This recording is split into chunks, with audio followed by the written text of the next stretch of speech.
Атамекен парламенттик фракциясына өттү. Анда сөз фракциянын лидери Шыкмаматов Алмамбет Насыркановичте 10 минут жазылып тур. Жоксузбу? Мага ушундай жазылып тур.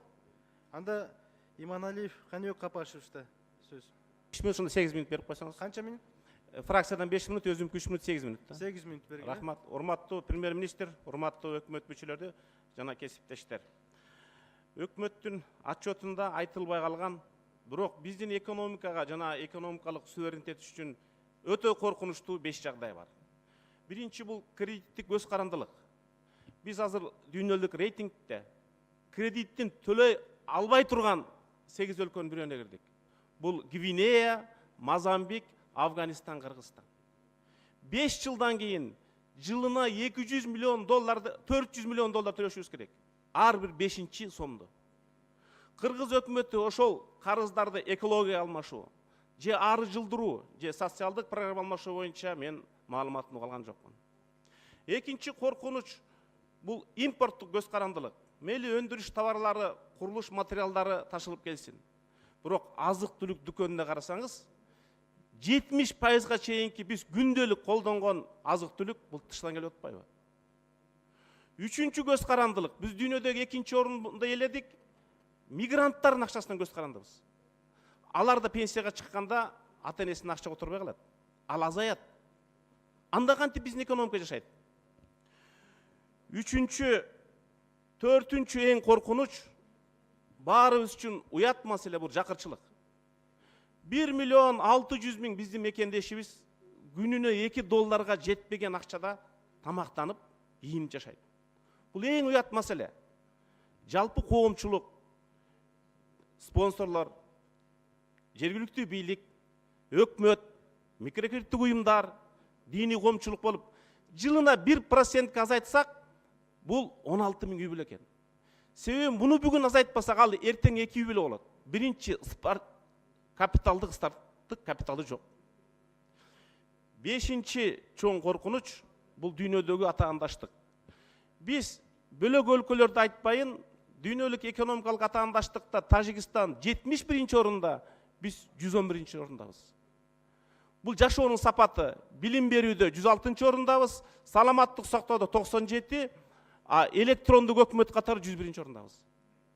Биз анда 5-10 жылдан кийин коңшулардан көз каранды, билими, ден соолугу жана экономикасы аларга атаандаш болбой кала турган, өз жанын өзү бакпай турган өлкөнүн катарына кирип калышыбыз мүмкүн. Андан башка отчетто айтылбай кеткен дагы бир 5 жагдай. Кумтөр боюнча. Кумтөр боюнча Сапар Исаковдун айтылган келишим легитимдүүбү ошо бойдон калдыбы? Ким переговор жүргүзүп атат? Качан келип ал парламенттен өтөт? Экинчи, бизде өзүнөн өзү пайда болуп келаткан текстил тармагы таптакыр кыйрады. 300 000 киши иштеп атты эле, 3төн бири кызматтан кетти, кыскарды.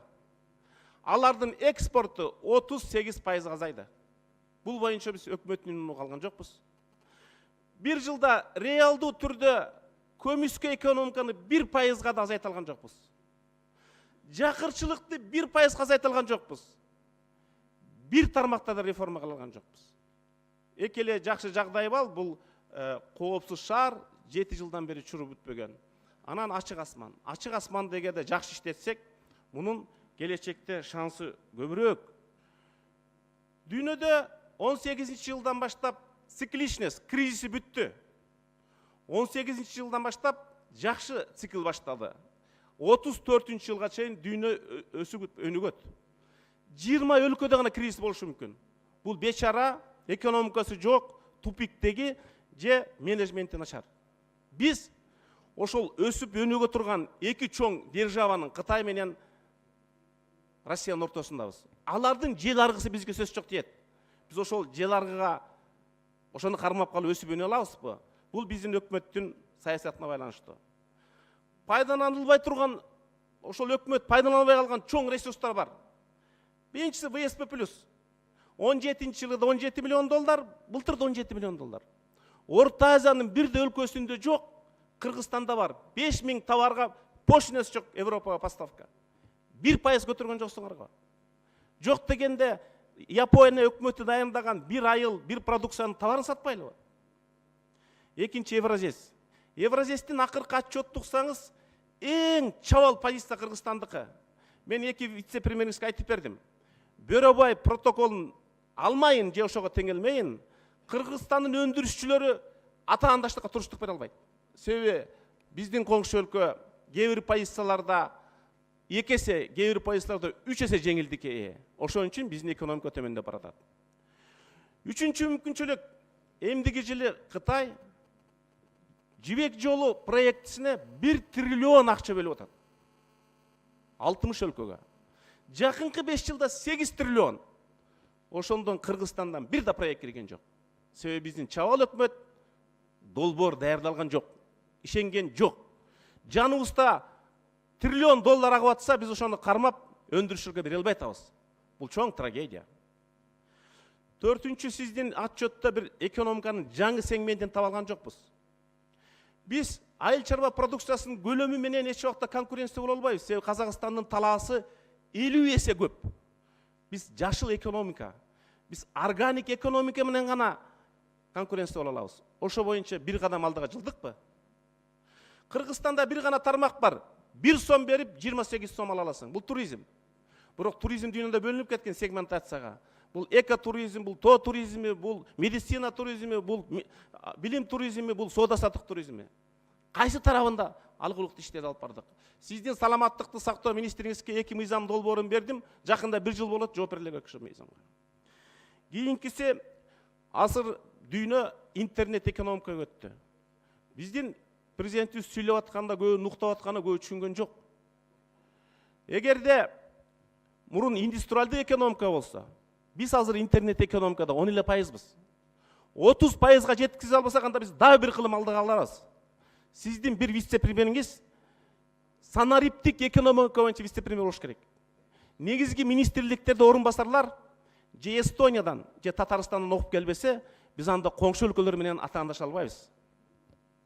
Мамлекеттик башкаруу боюнча биздин мүлк мамлекеттик башкаруу. Бишкекте эле 1 миллион квадраттык метр мамлекеттик мүлкү бар экен. Айына 100 сомдон арендага берсек, бир жылда биз 600 миллион сом албайт белек.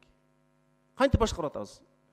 Сөзүмдүн соңунда айтарым, биз биригип 21-чи кылымдын жаңы моделин түзбөсөк, азыр экономика жыл сайын эмес, ай сайын өнүгүп атат. Биз анда коңшу өлкөлөргө атаандаш боло албайбыз.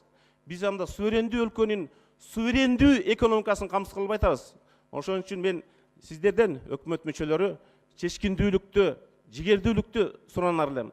Анан жок дегенде экономиканын 1-2 тармагында реформа кылбасак, биз алдыга жыла албайбыз. Себеби Кыргызстандагыдай чакан өлкөлөр, биз Россия менен салыштырып атабыз. Россияда 1% өсүү бул 1 триллион 200 миллиард рубль. Бизде 1% өсүү бул 6 миллиард сом. Ошондуктан бизде номиналдуу өсүү болду, бирок элдин реалдуу кирешеси өскөн жок.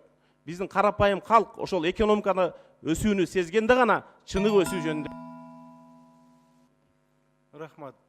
Кийинки сөз, акыркы сөз, Атамекен парламенттик фракциясы